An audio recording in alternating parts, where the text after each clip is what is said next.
Strike and build fairly tanky and have a pretty safe time to get to the mid game where you have a lot of initiation for what is a very bursty composition here for DRX. Well, we'll see whether they can get there as Gen.G. It's a handshake draft. Like, let's be honest, guys. It's an LCK draft. Let's go into the Rift and see how they go.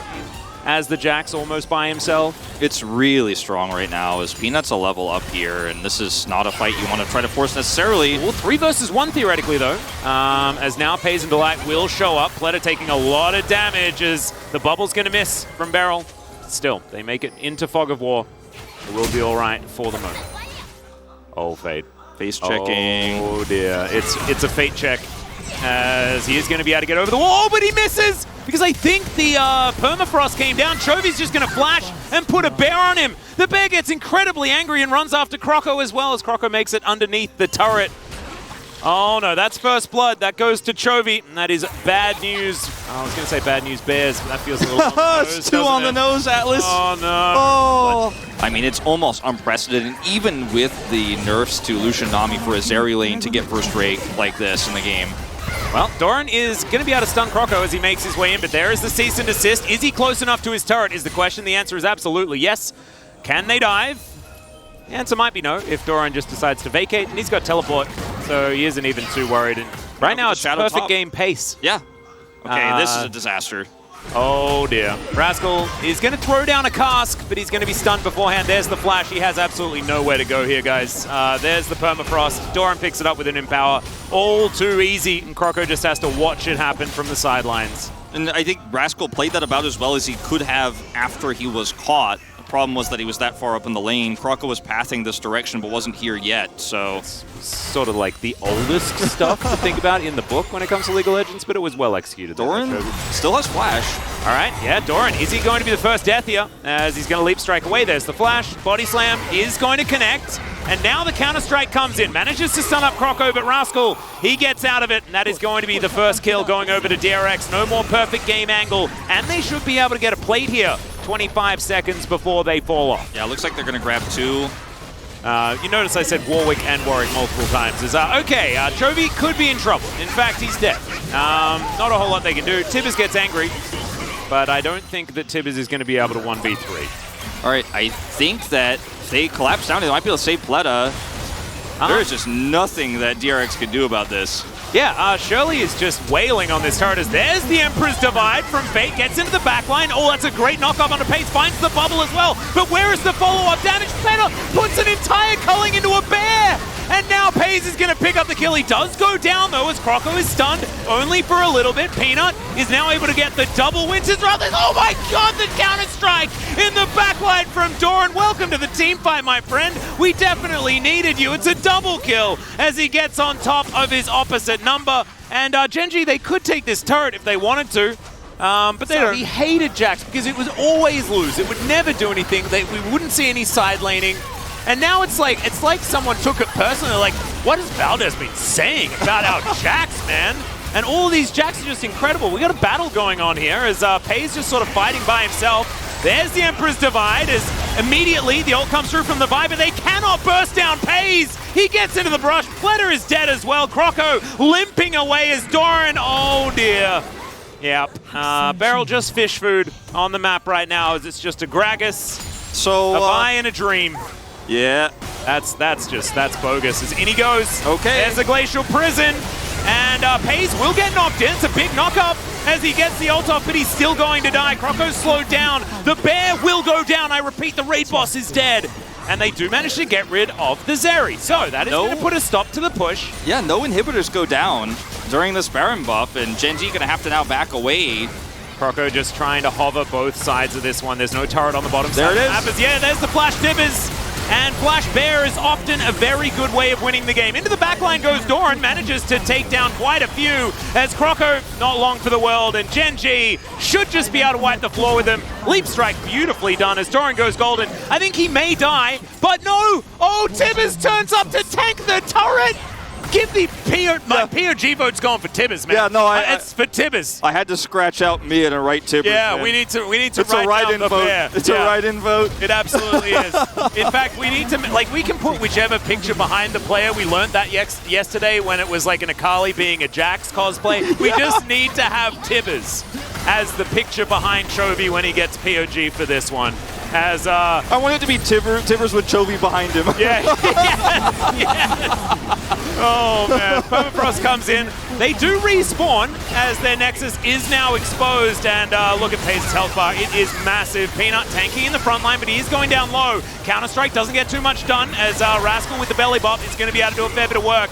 Incinerate is good there from Chovy, but they're not going to get the extra kills. They're going to kill this Nexus, I could imagine. Doran goes golden one more time with an extra stopwatch, just because you may as well. And they grab a couple of extra kills before this Nexus turret.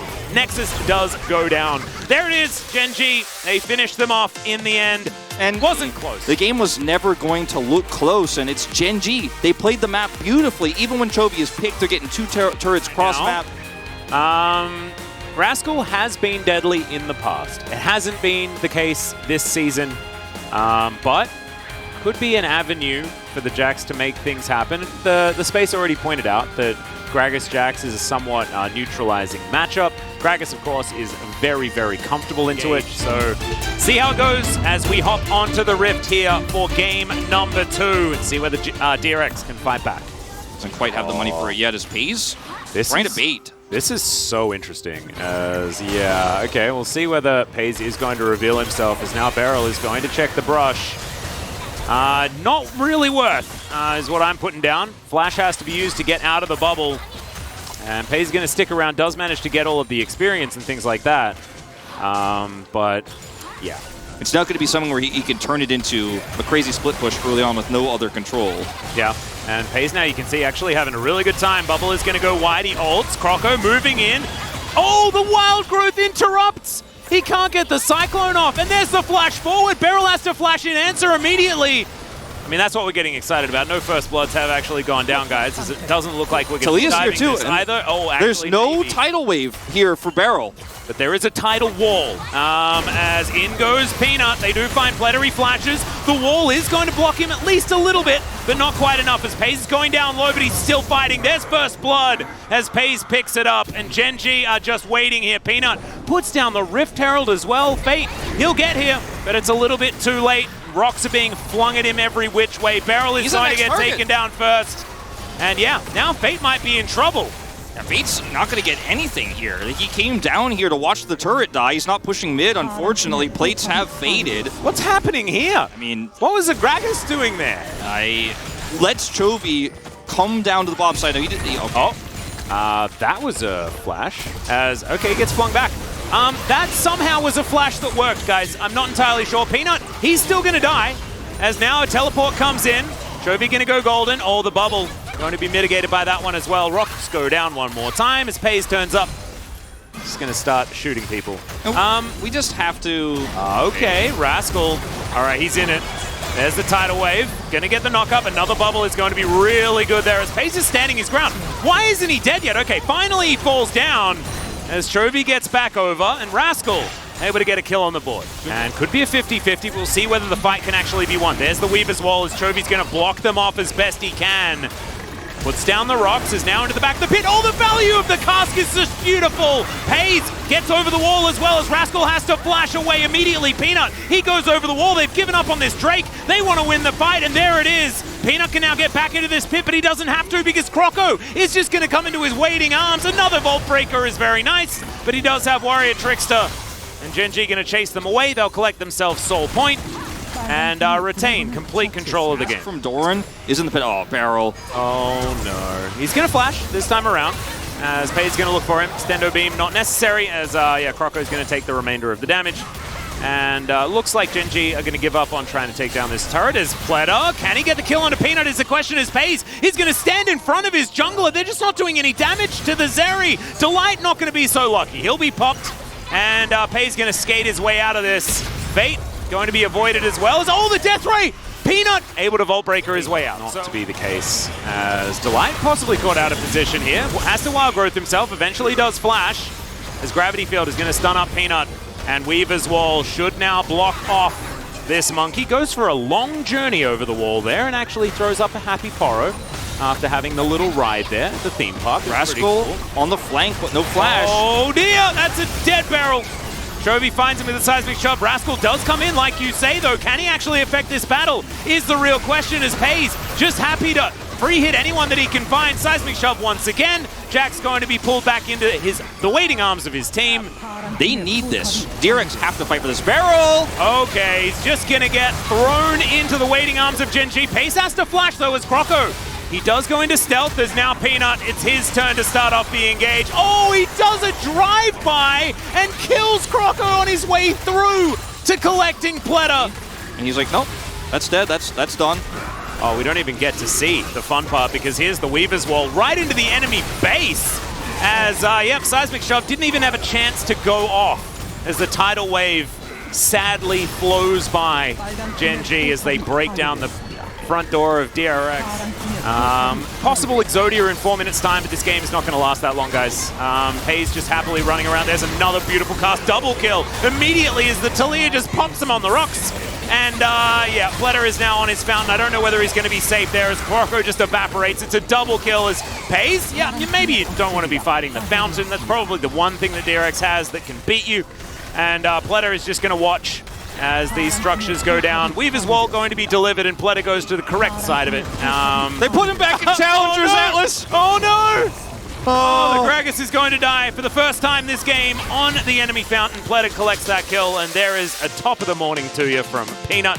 Swift 2-0 here from Gen G. Pleta, that's why he spells his name like that. Yeah, Pleta, the professional Overwatch player. Like, his ID is actually Pleta, but in English, because he spelled it with a P, it's Pleta. Yeah. So. Because P and F are the same in Korean. Yes. By the way, guys. Yeah, this is kind of hard to explain, and it's a weird wolfism, but... Thank you very much, guys. We are here joined by Chovy, Peanut, the mid-jungle duo on the side of Gen G after their win against DRX. Congratulations. Gen G just picked up the 9th win of the season. Chovy, how are you feeling about this? Yeah, I'm so happy that we were able to get our 9th win and also secure our spot on the 2nd place. I'm also happy with the winning streak and also the fact that we are holding on to our 2nd place position.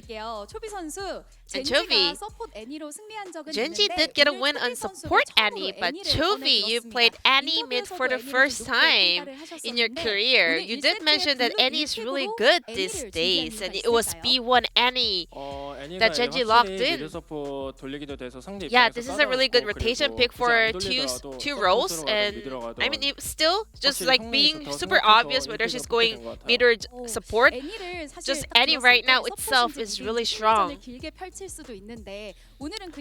today, it was pretty obvious that Gen G is going to play Annie mid. Why was that? It's because I think Annie going mid will round our comp way better than going support. Annie,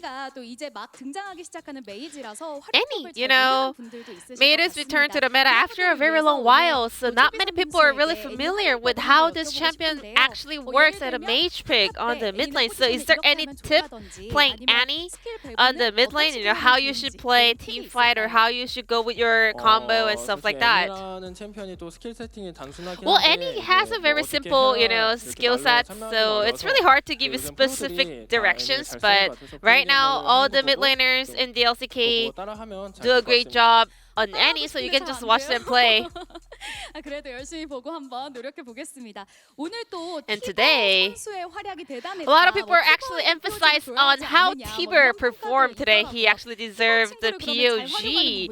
Is there any tips, you know, controlling that Tiber, the bear on the rift? You have to get along with him. And it gets easier. I guess Tiber has become his best friend. And Peanut, you got POG on Vi in game today. And also you got POG on Vi 4 times this season. And a lot of people actually build the Virtue on Vi, but today you went for the Thunder build. Is there any specific reason behind your itemization? Well, yeah, Virtue. I mean, we have a slang for that item, so I just spoke that out. But yeah, Virtue got nerfed so much recently, and also other players prefer Black Cleaver, But I think Thunder is better than going for Cleaver instead, so I'm just sticking to that build. And Plata was playing, subbing in for Deokdam today. And as a jungler, what did you focus on in order to, play against a different roster?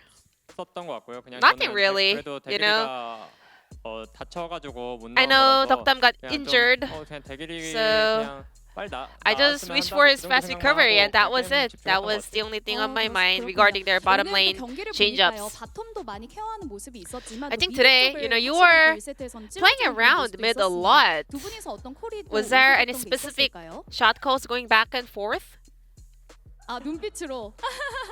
Maybe some eye contact? I mean, we don't even need a shot call, Sometimes we do, but in this series, I got lucky and I got the kill. And tomorrow, Peanut, will be your 8th year anniversary of your LCK debut. Yeah, I guess I got way older than that, but nothing much changed a lot. I just had so much great experience throughout those time. It has become a great lesson for me. I mean, there were a lot of, hardships and, struggles I definitely went through. But right now, looking back at it, it's just all great memory and experience for me.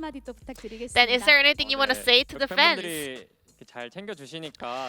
I mean, I'm always so honored to have my fans celebrating my special days, and you guys were the reason why I was able to have such a long career, and I want to keep it going, and I want to hit 9th year anniversary, 10-year anniversary, so please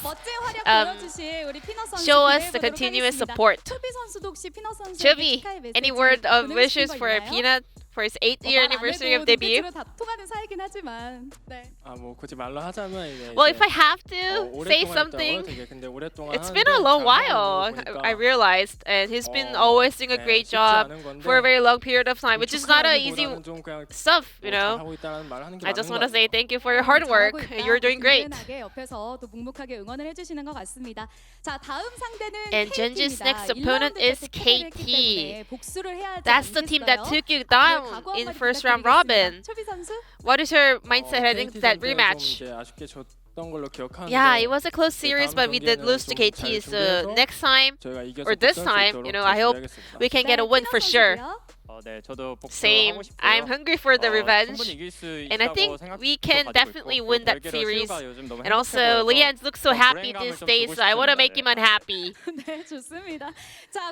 And this will be the end of the interview from Peanut, Jovi from Genji, and back to the space. Thank you.